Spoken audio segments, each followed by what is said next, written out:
What's up everyone, I'm Calamontoast, and in today's video I'm going to be seeing if I can win in the Open Ultra League running a team of Great League Pokemon. For those of you that are new to my channel, this is a challenge I've actually tried before during the interlude season. In that video I was hunting for a specific team, Talonflame Double Dark, and if you've not seen that video yet, I'd highly recommend you go check out that video now because it is absolutely insane. So at the time the video didn't perform very well and it was really disappointing to put all this effort into a creative and challenging video idea that as far as I know of nobody else had done, but the channel is on the rise once again and I'm seeing so many new subscribers each day, new names in the comment section, and I figured for my final video of the season my elo doesn't really matter at all, so I'd try to recreate one of my craziest video ideas ever and I hope you guys enjoy it. So if you want to show your support and you want to see me do more videos like this in the future, then make sure you leave a like on this video, and I'm going to be aiming for a like goal of 400 likes, and if we hit that target then I will be trying more crazy challenges like this in future seasons. This time around I used a few different teams and I adjusted based on what I was seeing, because when you drop elo as rapidly as I was doing, team compositions change quite drastically. Some of the Pokemon you see at higher elo ranges are much more difficult to obtain and gain all the resources to build, so at the lower elo ranges they're often a lot less common, and as a result you'll see also a lot of the counters to those rare Pokemon are less common too. So with that in mind, the first team I attempted to beat was based around the Walrein and Trevenant core. Everyone knows how common this core is. The third Pokemon does differ quite a lot. Sometimes you see it with Swampert, sometimes you see it with Talonflame, and for this video I've actually decided to try and beat it with Giratina as the third Pokemon, as I saw a few posts on Twitter and Facebook about people hitting Legend for the first time running a double Ghost backline. So to start off with, against the Walrein, this is probably the hardest Pokemon to counter with Great League Pokemon, but I think my best option is a triple fighting moveset Lucario, running counter, power punch and close combat, and Lucario does actually win all even shield scenarios, but down a shield it is going to struggle up against the Walrein because it does have access to Earthquake, which will absolutely destroy a Great League Lucario. And next, to counter Trevenant, this is a much easier matchup here as I'm going to be using Noctowl. Noctowl actually wins all shield scenarios apart from the 0-2 shield scenario where Trevenant shields twice and Noctowl doesn't shield at all. But if that is the case, then I should be able to sort of beat it with the third Pokemon that I'm going to be using, and that's going to be a Wigglytuff to take on Giratina, and this is an absolutely dominant matchup, assuming the Giratina is running the Dragon Claw and Shadow Sneak as the charge moves, as both moves are double resisted, and as well Giratina running Dragon Breath or Shadow Claw, it doesn't matter, both moves are also double resisted. Wigglytuff can safely charm, farm them down, not use a single shield and come out with a play rough loaded. With that being said, let's get into the question of the day. We're going to do something completely different and we're going to play more of a numbers guessing game. So if I told you that my starting elo with this challenge was 2,468 and I did 3 full days of battles, so that's 15 full sets of battles, can you guess what elo I ended up finishing on? Let me know in the comment section below, and with that being said, let's get into the battles now. So going into the first battle here, we lead into a Trevenant, so this is not ideal, but we can pretty much guarantee we're going to see a Walrein on the team somewhere. So I switch into the Noctowl here, trying to catch the Shadow Ball, and I'm able to do so, and here is the Walrein. So we know the Walrein and Trevenant core does exist, but unfortunately we've got it the wrong way round here. So I'm going to come back in with Lucario after waiting out the switch clock, and then I'm going to go for a CMP tie here up against the Walrein on the Icicle Spear. And now the cool thing here is that Lucario just barely wins CMP and the close combat nearly takes him out, and at this point there's no point shielding up the Lucario. They do have a Trevenant in the back, so I'm going to come in with the Wigglytuff, wait to see what my opponent comes in with, and they come back in with the Trevenant, so this is leading me to believe that perhaps they do have the Giratina in the back, otherwise why on earth would you bring in a Trevenant up against the Wigglytuff? Of course, they do have the massive CP advantage, but if we can just barely charm them down, we should be in a good position, but they have a Talonflame, so my opponent just gave me a a ton of false hope there and just completely shattered my dreams. But into the next game, we lead into a Walrein, and unfortunately this does not look like a Trevenant. And even though the Wigglytuff is going to be able to double resist the Dragon Breaths, Aqua Tail will do massive damage, so I want to chip the Gyarados first, but they actually shield the close combat, which I didn't expect. Now I come in with the Wigglytuff here, and you see we are doing some nice chip damage with these charms, but it's just nowhere near as good a matchup as the Giratina matchup, so unfortunately we are forced to use a second shield here if we want to maintain the switch advantage.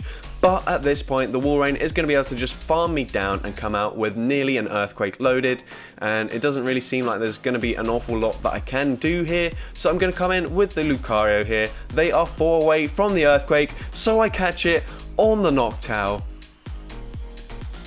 That does barely anything. My opponent is going to be able to get to a move here, but instead they switch into a Scrafty, and not really sure why they did that. They could have easily taken me out here, but they chose not to, and as well they're letting me get to a second Sky attack here, so maybe there's still a chance, although that Walrein does have loaded energy, so yeah, there's not going to be too much we can do here. We will just barely survive the Power Punch here, and we go for a Power Punch up against the Walrein, but this just isn't going to be able to do it. They do have the shield remaining, and they're able to get to a charge move, and this will take me out, and I lose that game. So yeah, unfortunately, you see there, when we don't have the specific counter to a Pokemon, then we're really going to struggle.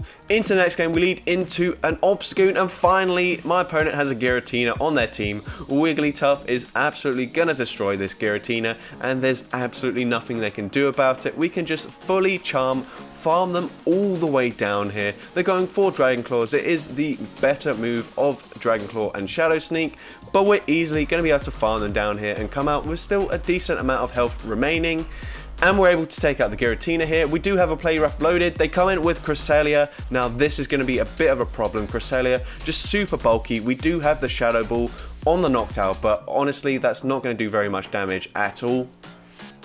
They go for the Moonblast. I come in with Noctowl, and my opponent just concedes the match.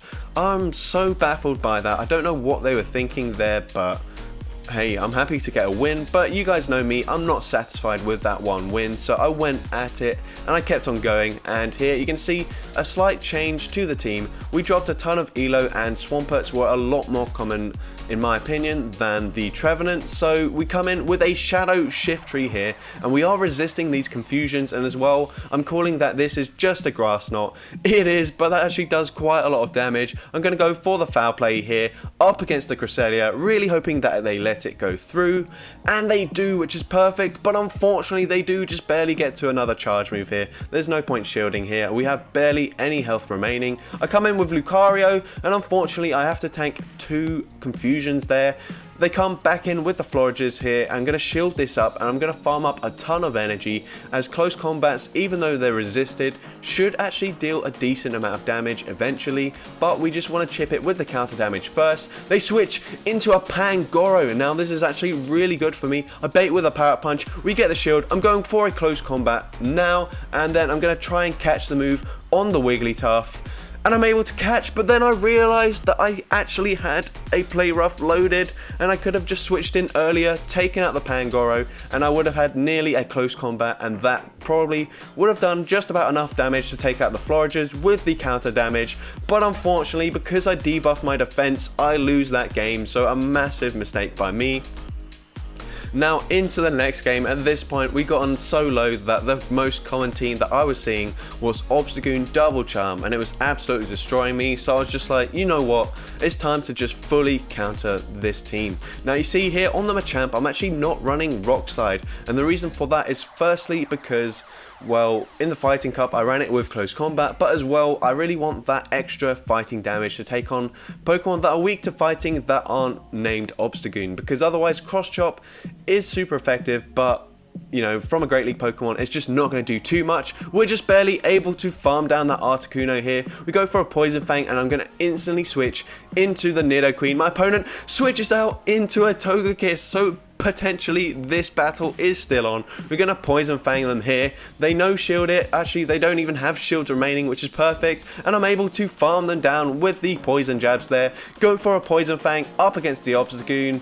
we land it, and of course we're going to go straight for the next Poison Fang. We need to debuff their defense as soon as possible, and the Obstagoon here is going to be able to just barely farm me down there. I go for one more Poison Fang. Is this going to be enough? No, I get to one more Poison Jab here, and as long as they don't have back-to-back moves, we'll win this.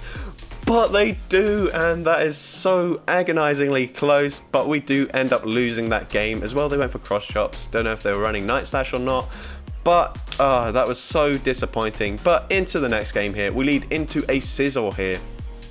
And I noticed my opponent did lag for one turn there, so they don't get the extra fast move through, and that is actually going to be massive in this matchup because it means I can shield this and counter farm them down before they get to the next charge move, which is perfect. I'm going to go into the Nidoqueen here. They have a Blaziken, so I'm going straight for the Poison Fang here. Just need to debuff their defense straight away, and also I don't really want to use a shield on the Nidoqueen. This Blaze Kick will hurt, but it doesn't barely take us out, so we get one more Poison Jab's worth of damage through. We're going to come in with the Salazzle here, and they will get to the charge move on a CMP tie, and there's no way I'm winning CMP up against a Ultra League Blaziken, so I let it go through and I actually just decide to fully commit to the Poison Jab, farm down. My opponent has a Primarina in the back with Charm, so maybe, just maybe, this is possible. I get the shield on the first move. I'm not sure if I'll tank another Charm, so I go for the Poison Fang straight away. We do actually tank it. We get one more Poison Jab through, and because of the new mechanic, I'm able to get to the rock side here, where previously it would have taken me out, and we take out the Primarina, and we take that game. So thank you to that new mechanic for allowing me to get to the charge move here. Into the next match, you see we're coming up against Ultra League Dialgas at this point, so that may be a hint to what sort of elo range I'm at now, but they come in with the Gardevoir. I'm able to switch out straight away, not take any charm damage, and I'm going for a Poison Fang up against the Dialga, and my opponent actually shields that, which is super good for me. I'm going to go for a cross chop here before they even get to a charge move, and at this point we're looking really good, but I don't know what their final Pokemon is, and it's a Swampert, so Swampert still has an ability to just absolutely destroy me here, so I'm going to shield up this first Hydro Cannon. Hopefully I can get a shield here from the Swampert, and we do, and at this point I just need to do some counter damage before they throw. They throw instantly, so I know that I'm going to be able to get to an Earth Power before they get to the back-to-back Hydro Cannons. It's just a question of whether an Earth Power will be able to take out the Swampert. They go for the Hydro Cannon. We're going for it straight away. Is this going to be enough to take out the Swampert? Yes, it is, and we managed to win another game with this Great League team. And now going into the final battle of this video, we lead into a Purified Machamp. You don't see that very often. We switch into the Nidoqueen here, and my opponent isn't going for the cross chop, so I'm able to get to a charge move before they throw, and they do shield it up. At this point, we're going to shield up whatever, and they do go for a rock slide, meaning we're going to be able to outpace them to the next charge move. We go for the Poison Fang here. Will we get a second shield? No, but we deal some nice damage up against the Machamp, and at this point, I'm going to let the Nidoqueen go down. They don't have a response to a Poison Fang user, so hopefully I can come in with Salazzle and just absolutely dominate here. They come in with a Pyroar.